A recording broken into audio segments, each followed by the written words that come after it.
નમસ્કાર। આજરોજ સમગ્ર દેશ ગૌરવભેર 77મા પ્રજાસત્તાક દિવસની ઉજવણી કરી રહ્યો છે।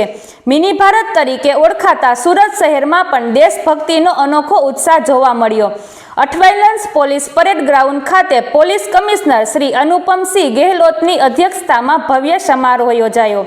સમારોહમાં તિરંગાને સલામી, શિસ્તબદ્ધ પરેડ, ઘોડેસવારી તથા સાંસ્કૃતિક કાર્યક્રમો રજૂ કરવામાં આવ્યા।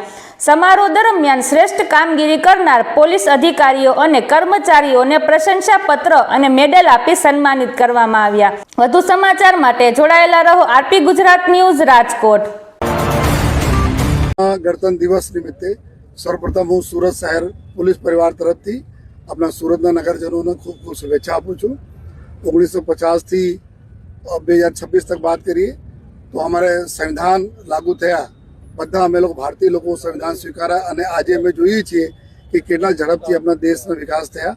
એના મુખ્ય પાડો છે કે આપણા જો અમારા ગ્રંથ છે, અમારા સંવિધાન તો તમામ ધાર્મિક ગ્રંથોથી બી પવિત્ર છે। તો એના લીધે જો આજે 142 કરોડના દેશમાં જો અમે જે રીતે બધા લોકો એક સાથે હળી મળીને રહેતા હોય છે, અલગ અલગ અમારા जो डाइवर्सिटी એટલી છે છતાં અમારી યુનિટી છે, ચાહે અમારા ભાષા હોય, ચાહે અમારા જો અલગ અલગ પ્રકારના મેળા તીજ તહેવારો હોય જોઈએ। અને આ જ રીતે સુરત શહેર જો 90 લાખની વસ્તી ધરાવતા શહેર છે જેના અમે મિની ભારત તરીકે ઓળખીએ છીએ, કારણ કે 28 રાજ્યોના લગભગ 40 લાખ લોકો આપણા સુરત શહેરમાં રહેતા હોય। ગુજરાતના 33 જિલ્લાના લોકો અહીંયા રહેતા હોય તો મિની ગુજરાત બી છે, મિની ભારત બી છે। તો આ પ્રકાર જે રીતે સુરત એના દાખલા છે કે લોકો હળી મળીને અમારી ઇન્ડસ્ટ્રીઝ હોય, કામ ધંધા બિઝનેસ હોય, બધા જો ઝડપથી વિકસાવવામાં જો જે રીતે કામ કરે છે એના માટે એના હું આભાર માનું છું। સાથોસાથ સુરત પોલીસને ખાસ અભિનંદન કે અમારા જો નાના કર્મચારીઓ છે જો અત્યારે એવા એક્સપર્ટાઇઝ બી ઊભી કરી લીધા છે કે એના ક્યારેય ઉડિયામાં વાત કરવાના હોય, ઉડિયા લોકો સાથે તો ઉડિયામાં એના ટેકલ કરતા હોય, મહારાષ્ટ્રીયન્સ કરવાના તો મરાઠીમાં, નોર્થ ઇન્ડિયન્સ કરવાના તો हिंदी जो है આ પ્રકાર સાઉથ में बात करवाना तो साउथ इंडियन में।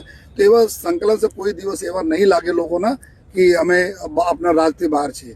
માનનીય પ્રધાનમંત્રી સાહેબ અત્યારે ડીજી કોન્ફરન્સમાં પણ આ સૂચના આપી છે કે હર પોલીસ સ્ટેશનમાં એક હેલ્પ ડેસ્ક રહે જે અલગ અલગ જો ભાષા બોલતા લોકોના સાથે જો એવા માહોલ ક્રિએટ કરે કે એના કોઈ દિવસ નહીં લાગે કે અમે પોલીસ જતા અચકાઈએ। અને આ જ કામ જો માનનીય મુખ્યમંત્રી સાહેબ, માનનીય ડિપ્ટી સીએમ સાહેબના સૂચનાથી અમે લોકો કરી રહ્યા છીએ।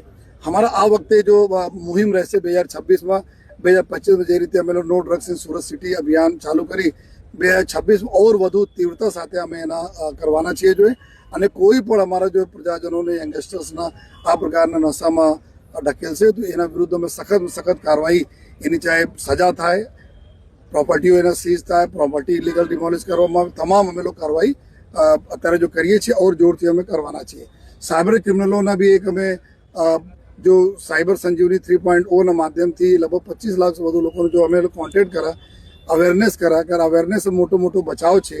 તો એના લઈને જેટલા મોટા કેસીસ આપ જોઈ શકો છો 1500 કરોડ, 2000 કરોડ, 1000 કરોડ, 800 900 કરોડ એના કારણ છે અમે લોકો પકડીએ છીએ કે અંદર ડીપ में જઈએ છીએ।